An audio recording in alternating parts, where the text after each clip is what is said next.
उद्धव ठाकरेंच्या उपस्थितीमध्ये शुक्रवारी बेस्ट कामगार सेनेचा मेळावा। उद्धव ठाकरे पदाधिकाऱ्यांना मार्गदर्शन करणार। बेस्टच्या संघटना बांधणीकडे ठाकरेंचं विशेष लक्ष।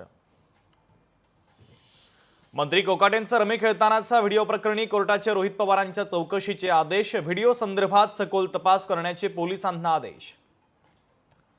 सांगली जिल्हा मध्यवर्ती बँकेच्या नोकर भरतीला स्थगिती। आमदार सदाभाऊ खोत आणि पडळकरांच्या मागणीला यश। जयंत पाटलांच्या नेतृत्वाखालील जिल्हा बँकेला मोठा फटका। राहुल गांधींनी सावरकरांबाबत केलेल्या वक्तव्याच्या प्रकरणी पुढची सुनावणी आता 16 ऑक्टोबरला नाशिक जिल्हा सत्र न्यायालयामध्ये होणार सुनावणी।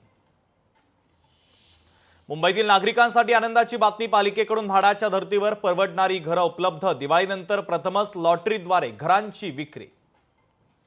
साताऱ्यातील जिजामाता महिला सहकारी बँकेचा परवाना रद्द। रिझर्व्ह बँकेने परवाना रद्द केल्याने ठेवीदारांमध्ये खळबळ।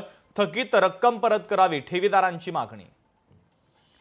नाशिकमधील सातपूर गोळीबार प्रकरणी माजी नगरसेवक प्रकाश लोंढे आणि त्यांचा पुत्र दीपक लोंढेंना पोलीस कोठडी। 12 ऑक्टोबरपर्यंत सुनावली पोलीस कोठडी।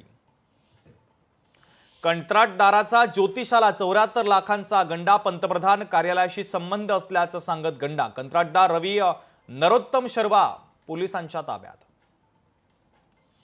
मीरा भाईंदरमध्ये लहान मुलांसाठी ट्रॅफिक एज्युकेशन गार्डन। मंत्री प्रताप सरनाईक यांच्या हस्ते उद्घाटन।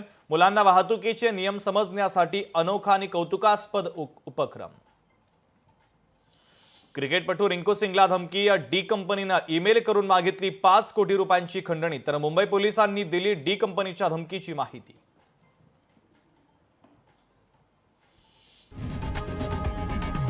लोकशाही मराठी ऐका, पहा, जागरूक रहा।